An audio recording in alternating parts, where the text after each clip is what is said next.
essa é uma certeza que a gente de fato pode levar para a nossa vida.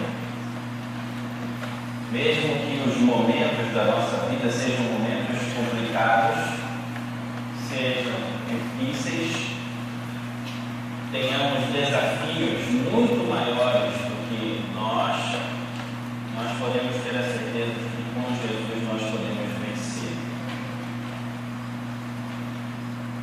Só que tem vezes que a gente se esquece disso. Tem vezes que parece que isso se apaga na nossa cabeça e a gente comete erros. E eu quero compartilhar com os irmãos um trecho da palavra de Deus nessa manhã que fala sobre isso, sobre um momento do povo de Deus que não levou a sério essa confiança, arcou com as consequências da sua escolha, para que nós possamos refletir sobre nós como igreja, como primeira igreja batista de Manaus, sobre aquilo que Deus deseja de nós como igreja, para que nós possamos realizar a vontade do Senhor, não a nossa, mas a vontade do Senhor. Quero convidar você a ler sua Bíblia em Números, capítulo 13.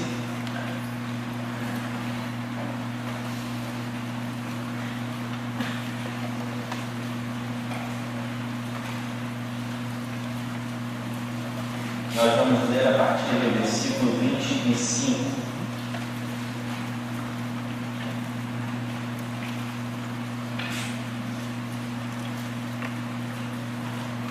Números, capítulo 13, a partir do versículo 25. Diz assim a palavra do Senhor: Ao cabo de 40 dias, voltaram de espiar a terra, caminharam e vieram a Moisés, e a Arão e a toda a congregação dos filhos de Israel no deserto de Parã, a Cádiz. Deram-lhes conta a eles e a toda a congregação e mostraram-lhes o fruto da terra. Relataram a Moisés e disseram: Fomos à terra a que nos enviastes, e verdadeiramente mana leite e mel. Este é o fruto dela. O povo, porém, que habita nessas terras é poderoso, e as cidades muito grandes e fortificadas. Também vimos ali os filhos de Anak. Os amalequitas habitam na terra, no Negueb. Os heteus, os jebuseus e os amorreus habitam na montanha. Os cananeus habitam ao pé do mar e pela ribeira do Jordão. Então Caleb fez calar o povo perante Moisés e disse: Eia, subamos e possuamos a terra, porque certamente prevaleceremos contra ela. Porém os homens que com ele tinham subido disseram: Não poderemos subir contra aquele povo, porque é mais forte que nós. E diante dos filhos de Israel infamaram a terra que haviam espiado, dizendo: A terra pelo meio da qual passamos a espiar é a terra que devora os seus moradores, e todo o povo que vimos nela são homens de grande estatura. Também vimos ali gigantes, os filhos de Anak, que são descendentes de gigantes, e éramos aos nossos próprios olhos como gafanhotos, e assim também não éramos aos seus olhos. Levantou-se, pois, toda a congregação, gritou em voz alta, e o povo chorou aquela noite. Todos os filhos de Israel murmuraram contra Moisés e contra Arão. E toda a congregação lhes disse: Tomara tivéssemos morrido na terra do Egito, ou mesmo neste deserto. E por que nos traz o Senhor a esta terra? Para cairmos à espada, e para que nossas mulheres e nossas crianças sejam por presa? Não nos seria melhor voltarmos para o Egito? E diziam uns aos outros: Levantemos um capitão e voltemos para o Egito. Então Moisés e Arão caíram sobre o seu rosto perante a congregação dos filhos de Israel. E Josué, filho de Nun, e Caleb, filho de Jefoné, dentre os que espiaram a terra, rasgaram suas vestes e falaram a toda a congregação dos filhos de Israel, dizendo: A terra pelo meio da qual passamos a espiar é terra muitíssimo boa. Se o Senhor se agradar de nós, então nos fará entrar nessa terra, e nos dará a terra que mana leite e mel. Tão somente não sejais rebeldes contra o Senhor, e não temais o povo desta terra, porquanto como o pão os podemos devorar. Retirou-se deles o seu amparo, o Senhor é conosco, não os demais. Apesar disso, toda a congregação disse que os apedrejassem. Porém, a glória do Senhor apareceu na tenda da congregação a todos os filhos de Israel. Disse o Senhor a Moisés: até quando me provocará este povo? E até quando não crerá em mim, a despeito de todos os sinais que fiz no meio dele? Com pestilência o ferirei, e o desertarei, e farei de ti povo maior e mais forte do que eles. Louvado seja o teu nome, Senhor, pela tua palavra. Nós cremos que é viva e eficaz e que ela produz nos nossos corações o fruto do desejo do teu coração. Que nesta hora, Senhor, o teu Espírito Santo encontre os nossos corações abertos para ouvirmos a tua voz, para recebermos o teu recado, mas também para aplicarmos esse recado à nossa vida, para corrigirmos, Senhor, o nosso caminho, para andarmos nos teus caminhos, para recebermos a tua exortação. Ó Deus, eu peço por mim, tenha misericórdia de mim. Humildes como instrumento para falar a tua igreja, para que nós possamos ser edificados para fazermos a tua vontade. Em nome de Jesus. Amém. Esse é um momento bastante complicado da história do povo de Israel. Moisés e o povo estão à beira da terra prometida. Haviam passado pelo deserto, caminhado um pouco e haviam chegado então a Cádiz. Alguns conhecem também como Cádiz de Barneia. É a primeira cidade praticamente que abre a terra prometida para quem vem do Egito, como o povo de Deus vinha. E Deus então instrui Moisés que escolhesse 12 homens para espiar a terra, para ver como é que são as cidades, as estruturas, a força militar, para que depois pudessem voltar e traçar a estratégia de invasão. O fato é que na cabeça de Moisés, e bastante na cabeça de muitos ali, havia o fato de que eles de fato iriam entrar na terra e iriam possuir a terra. E esses espias então vão e ficam 40 dias, não são 40 minutos, não é um final de semana, eles ficam 40 dias e eles peregrinam por toda aquela terra, por toda aquela parte que hoje é a Palestina, e observam as cidades, os povos, a riqueza da terra e tudo o que há ali. Lembremos que Deus havia dito para o povo que a terra era boa e que da terra manava leite e mel. Ao voltarem, esses espias constatam o que Deus havia falado. E tudo aquilo que Deus falara era verdade. Eles dizem: olha, de fato aquilo que Deus falou é verdade, a terra é boa, a terra mana leite e mel. Mas, interessante como de vez em quando na nossa vida tem mais. Mas eles ficaram com medo dos povos que habitavam aquela terra. Olharam para aquelas cidades bem protegidas e olharam para o seu acampamento, ou lembraram do seu acampamento. Eles têm muros, têm torres, têm arcos, têm flechas. O que nós temos? Vai dar. É sobre essas atitudes que eu quero comentar essa manhã com os irmãos. E o título da minha mensagem é: sendo igreja como Deus deseja que a igreja seja. E uma das primeiras coisas que nós podemos aprender sobre o desejo de Deus para seu povo, não pensem vocês que a igreja de Deus já não existia nesse tempo, existia sim. O povo de Israel é o início da igreja de Deus na face da terra. Deus deseja, Deus quer que a sua igreja tenha visão espiritual.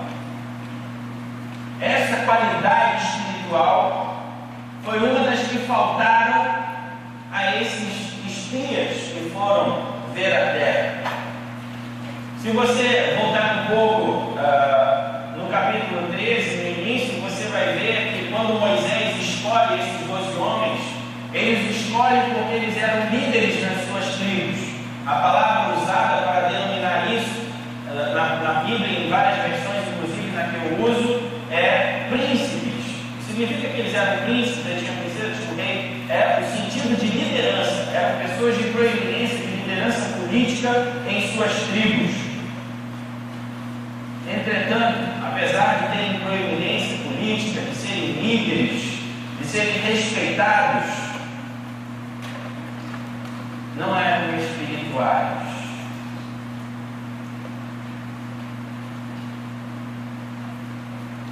Vejam o que o texto diz, no capítulo 3, versículos 27 e 28 que nós lemos.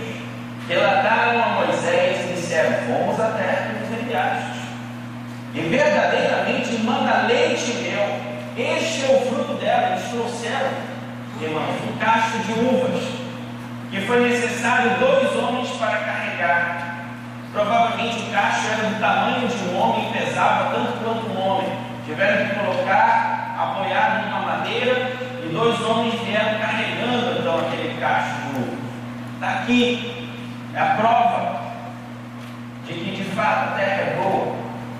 O povo, porém, que habita nesta terra é poderoso, e as cidades muito grandes e fortificadas.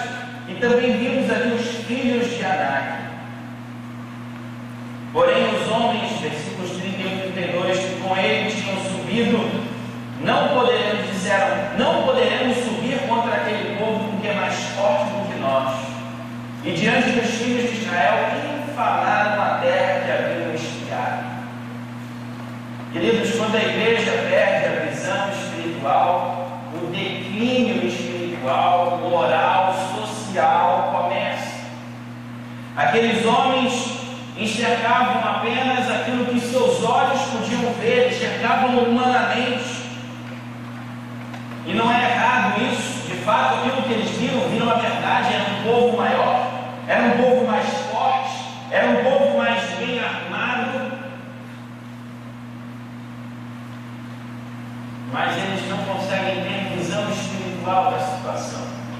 Eles não conseguem crer naquilo que Deus havia dito para eles: eu darei essa terra a vocês. Mas a situação fica pior. Quando o povo de Deus perde a visão espiritual, ele começa a dizer que as promessas de Deus são mentira. Começam a falar mal do que Deus prometeu de bom para nós. Foi o que aqueles homens fizeram. Eles infamaram a terra. Eles começaram a dizer coisas que eram ruins daquela terra, e começaram a fazer a cabeça do povo. E não precisa ir muito longe, é só você olhar para o jornal, para a mídia, e você percebe como é que se faz a cabeça do povo.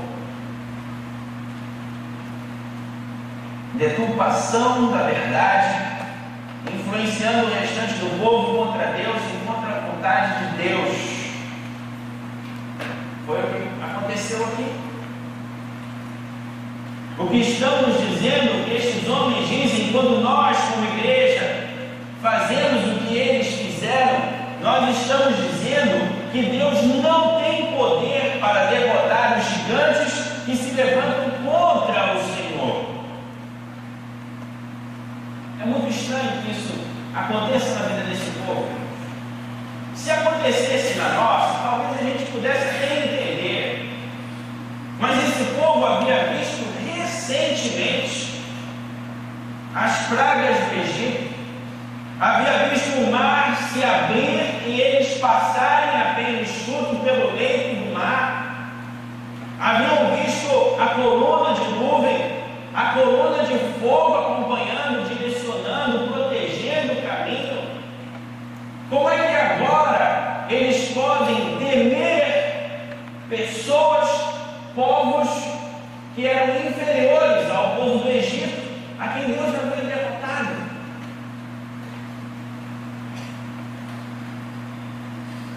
Que coisa, irmãos! Um povo que viu as maravilhas do Senhor. Não foi há 30 anos atrás, foi há um mês atrás, há alguns dias atrás. A nuvem estava ali ontem, a coluna de fogo estava ali ontem. Como puderam ser coração depois de terem presenciado todas essas coisas?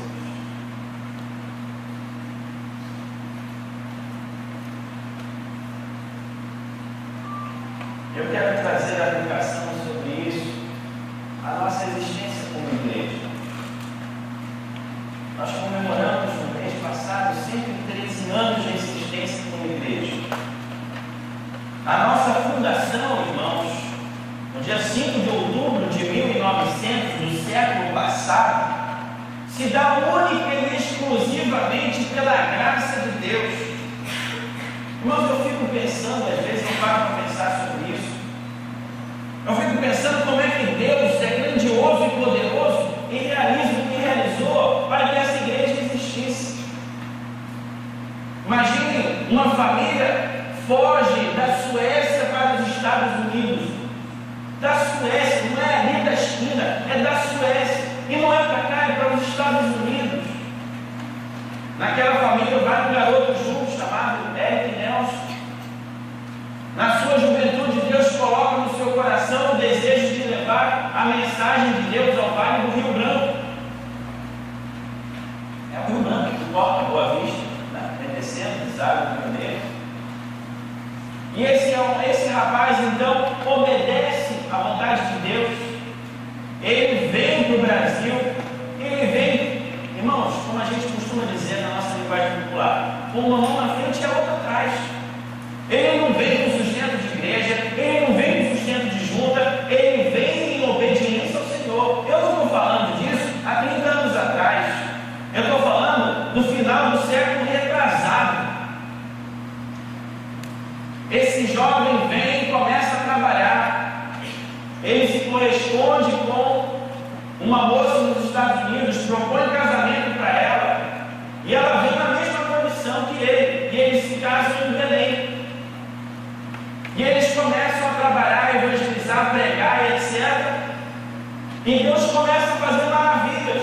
Não tem dinheiro, não tem internet, não tem avião, não tem nada disso. Quem faz é o Senhor. Vocês acham que ele já veio fluente no português? Eu não tenho certeza disso, mas depois o irmão Vanessa pode confirmar. Ele sabia falar português quando chegou aqui? Não? Nada.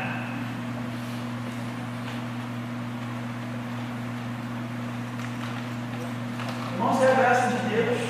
É o poder de Deus quem realiza isso. Como teria sido se Nelson não tivesse visão espiritual, se tivesse dito para Deus que os gigantes que se colocavam diante deles eram maiores do que o Senhor? Hoje nós não estaríamos aqui. E talvez você não conhecesse a graça de Jesus, a salvação de Jesus, o amor de Deus, a consolação do Espírito Santo. Nos dias de hoje nós precisamos ter visão espiritual do que Deus deseja de nós. Eu paro para pensar sobre isso também. Hoje, queridos, esta igreja é uma das igrejas evangélicas mais fortes do norte do Brasil. E eu pergunto, irmãos, por que Deus fez assim? Por que Deus fez dessa igreja uma igreja forte?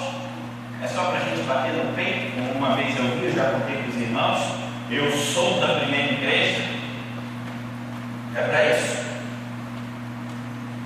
É porque Deus tem propósitos muito maiores para nós, maiores do que nós mesmos podemos realizar, propósitos do tamanho de Deus que quando Ele coloca para nós nos assustam, porque aos nossos olhos não podemos fazê-los, mas os faremos pela graça, pelo poder de Deus, com visão espiritual, com fé e ousadia, obedecendo ao Senhor.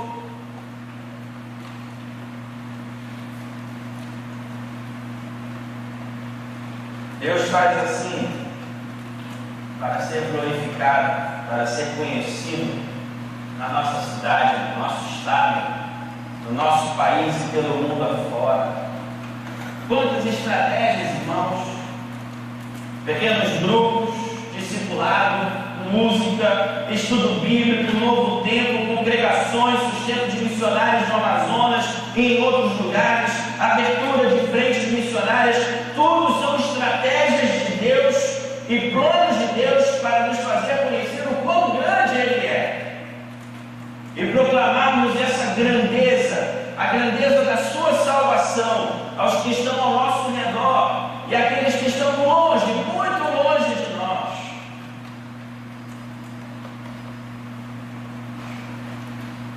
Irmãos, talvez alguns de vocês saibam qual é o nosso orçamento anual. Mas por que Deus dá, e é Deus que dá, a uma igreja um orçamento anual de 2 milhões de reais? Esse é o nosso orçamento anual. Sabe quantas igrejas têm um orçamento como esse no Brasil? Pouquíssimas. Pouquíssimas. Por que o Senhor nos tem dado esses recursos, irmãos? Para nós gastarmos no nosso conforto? Ou para nós investirmos na obra? O conforto vem quando nós priorizamos o reino de Deus. Enquanto isso, nós vamos nos sentando nesses bancos duros.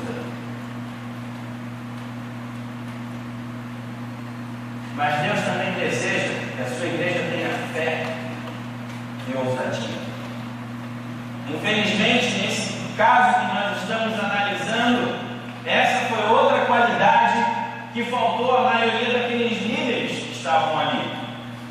A maioria, mas não a todos. Houve 2 que tiveram fé e ousadia. Me digam o nome deles, se vocês se lembram. Maravilha. Agora me digam os nomes dos outros, sem olhar para a Bíblia.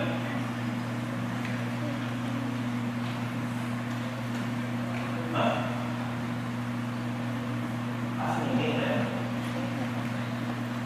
Escutem isso.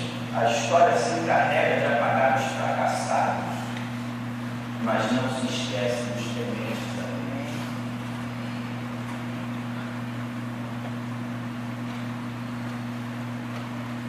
Veja a ousadia e a fé de Caleb, no versículo 30 do capítulo 13.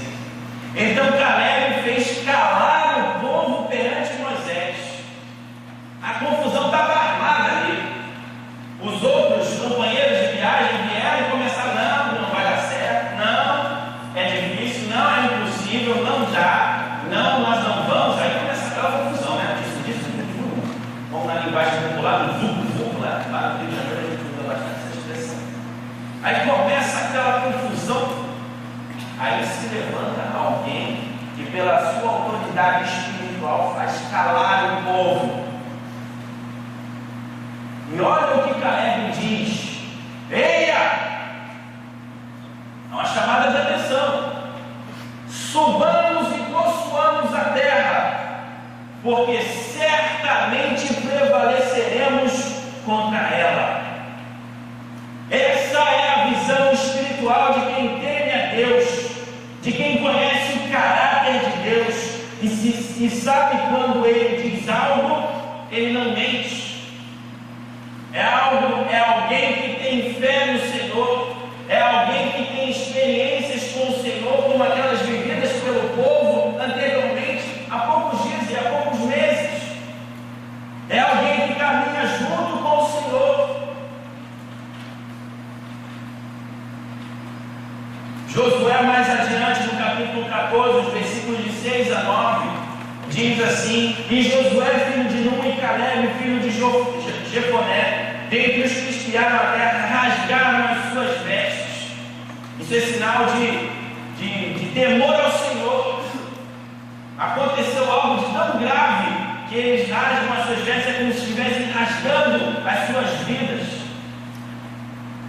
É sinal de temor ao Senhor. É um sinal de pedindo misericórdia, Senhor. E falaram a toda a congregação dos filhos de Israel, dizendo: a terra pelo meio da qual passamos a espiar é terra muitíssimo boa. Você acha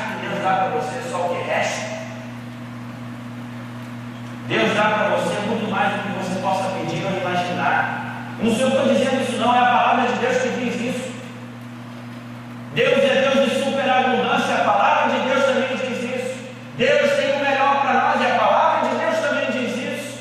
Por que que nós cantamos e falamos isso nos nossos cultos públicos, mas nas nossas vidas particulares e como igreja nós não vivemos assim?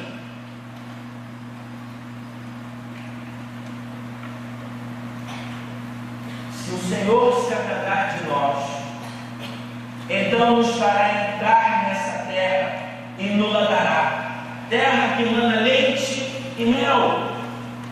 Tão somente não sejais rebeldes contra o Senhor e não temais o povo dessa terra, porquanto, olha que coisa interessante, porquanto como pão os podemos devorar.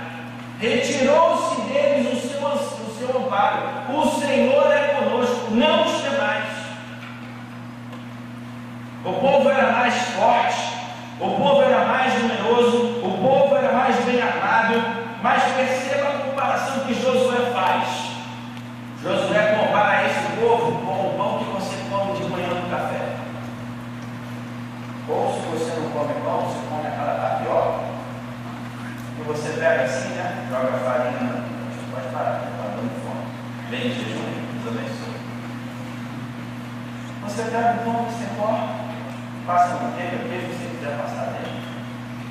Você bota lá a farinha na tapioqueira, espera um pouquinho, joga aquela enroladinha. Pronto. Fácil. Fácil desse jeito. Igual manteiga no focinho de gato.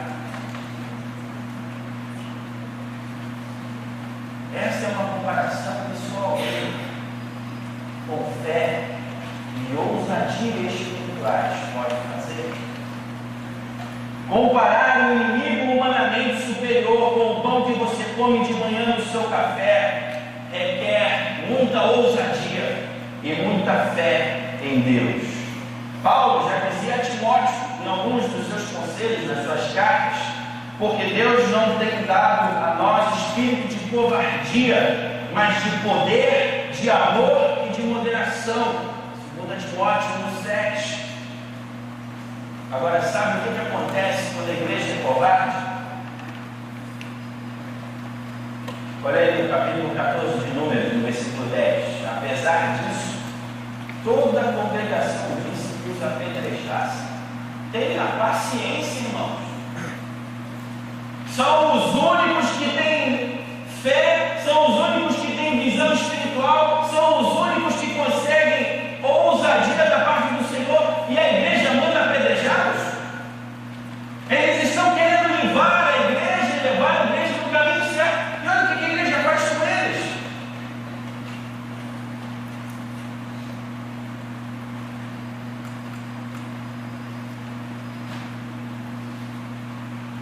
Uma das piores rebeldias que pode haver é aquela de se dar o silêncio da acomodação.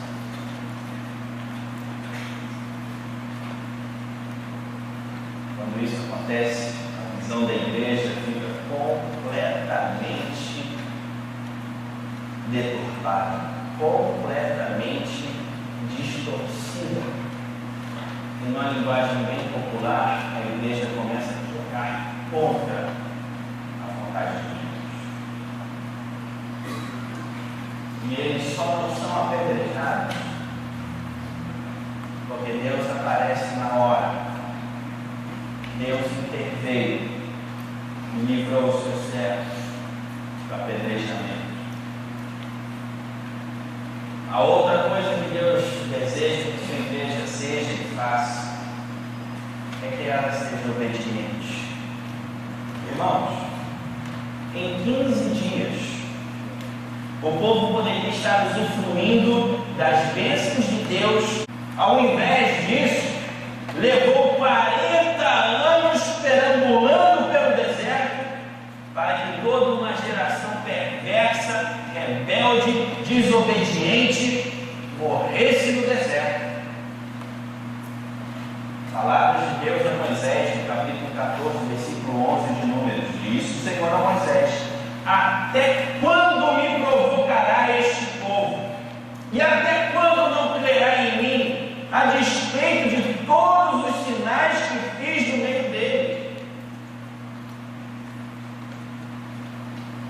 Desobediência custa caro. E em muitos casos custa a vida. E esse foi um desses casos. Mais adiante, no capítulo 14, versículos 28 a 32, a palavra de Deus diz assim: diz-lhes, por minha vida, diz o Senhor. Quando Deus fala assim, está de baixo. E como falaste aos meus ouvidos, assim farei a vós outros. Neste deserto cairá o vosso cadáver, como também todos os que de vós foram contados segundo o censo, de 20 anos para cima, que dentre vós contra mim murmurastes. Não entrareis na terra a respeito da qual jurei que vos faria habitar nela, salvo Caleb, filho de Jefoné, e Josué, filho de Nun. Mas os vossos filhos, de quem dizeis, por presa serão, farei entrar nela, e eles conhecerão a terra que vós desprezastes. Porém, quanto a vós outros, o vosso cadáver cairá neste deserto. Desobediência custa caro. Eu me lembro algumas vezes que eu desobedeci meu pai e minha mãe. Custa caro. Quando nós desobedecemos a Deus, custa caro também. Em contrapartida, a obediência traz bênção de Deus sobre a vida da igreja. No versículo 24 desse capítulo 14 nós lemos: porém o meu servo Caleb, visto que nele houve outro espírito e perseverou em seguir-me, eu o farei entrar a terra que expirou, e a sua descendência a possuirá. Irmãos, quantos saíram do Egito com Moisés? Muitos, né? Milhares. Quem sabe até talvez chegando a milhões. 1 milhão, talvez, dando mulheres e crianças. Sabem quantos desses que saíram do Egito entraram na terra prometida?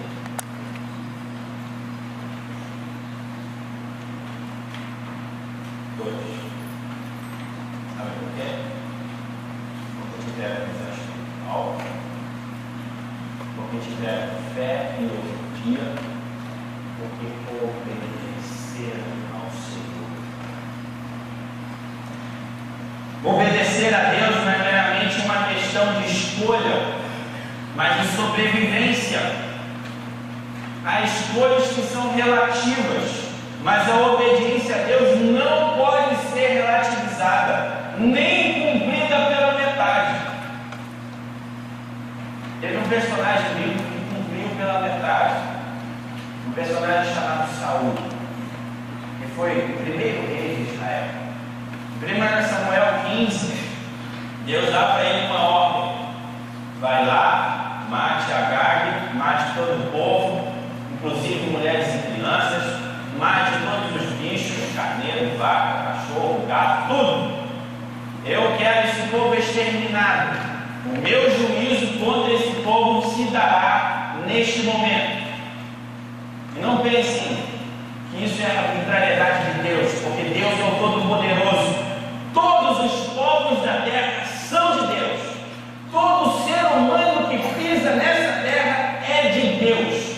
E Deus tem toda a autoridade para fazer o que quiser. É Ele quem dá a vida e é Ele quem a tira. Essa ordem foi dada a Saul. Saul foi lá, derrotou o povo. Mas o que Saul fez? Livrou a cara de Agag e escolheu os melhores cabritos, as melhores ovelhas, os melhores bois. Vamos sacrificar ao Senhor. Ele estava falando de outro sacrifício. Sacrifício, do estômago e do bolso, que é a melhor ovelha. Dinheirinho, né? Posso vender, negociar, não dinheiro. Ele ainda teima com Samuel, quando Samuel vira para ele e diz: não obedeceste ao Senhor. Obedeci sim, Samuel, obedeci. E aí Samuel pergunta: que barulho é esse que eu estou ouvindo de ovelha e de boi? Ah, não, porque nós pegamos o melhor para sacrificar ao Senhor. Que sujeito sem vergonha.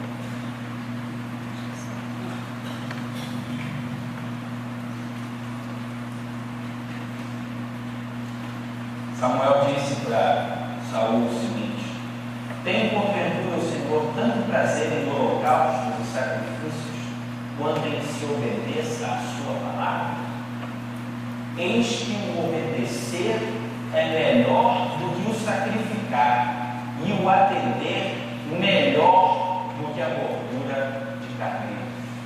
Deus não está interessado no seu sacrifício por ele, porque se teve alguém que precisou fazer sacrifício por alguém, foi Jesus na cruz por nós. Nenhum sacrifício que você faça vai se igualar ao sacrifício que Jesus fez na cruz por você e por mim. Agora Deus está interessado na sua obediência, e não é uma obediência pela metade, como foi o caso de Saul, e nem é uma obediência atrasada, como se deu nesse texto de Números 14. Porque aí quando Deus aparece e fala a verdade e o povo escuta, sabe o que acontece? Igual criança, né? A Ana Clara está nessa fase aí, a gente tem contrato dobrado, né? Olha por nós, eu sabedoria, paciência. A gente fala assim: não faça isso, porque se você fizer, a consequência vai ser castigo ou então uma palmada. E ela desobedece. Aí, quando a gente se encaminha para ela, sabe o que ela faz? Ela se endireita rapidinho e vem e faz e obedece, senão agora é tarde demais.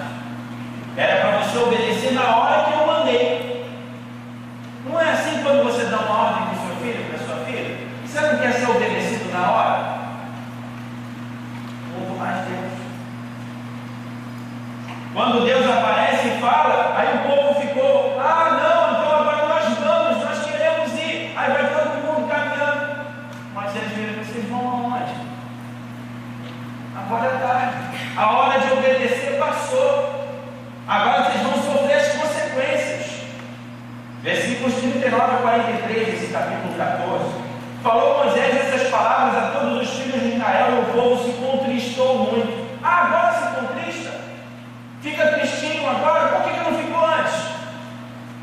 Por que não pensou nas consequências antes? Levantaram-se pela manhã de madrugada.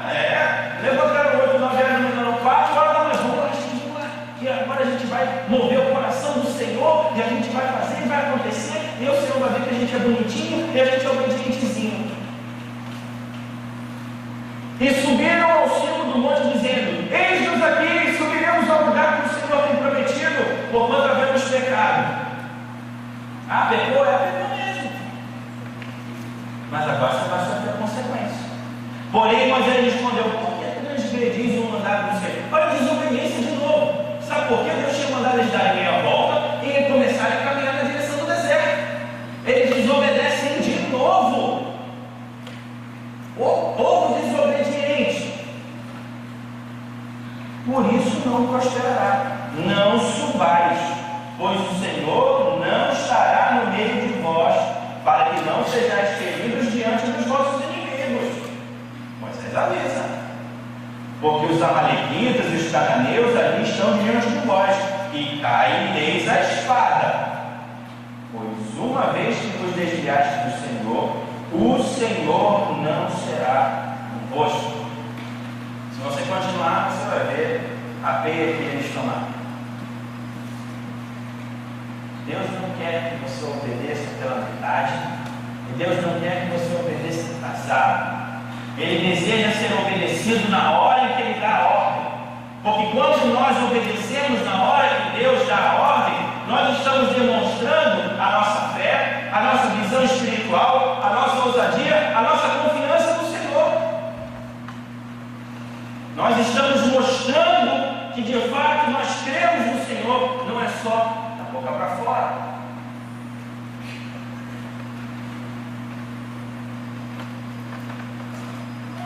Esse é meu penúltimo domingo como pastor Luiz.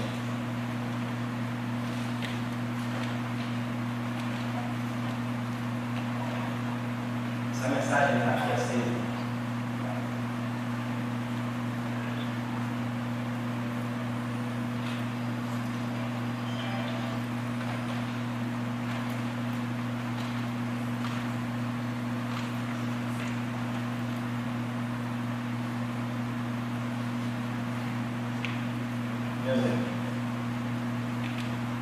Deus deseja que a nossa igreja tenha visão espiritual por meio de uma vida íntima com o Senhor.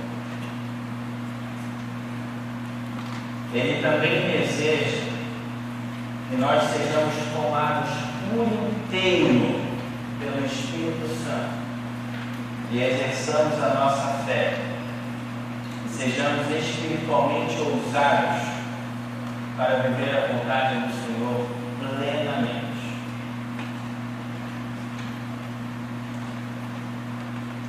Que Deus deseja ser obedecido na totalidade. Termino parafraseando Jesus Cristo nas cartas do Apocalipse dadas a João. Quem tem ouvidos, ouça, que o Espírito diz. Abra seu coração, permita que o Senhor trabalhe,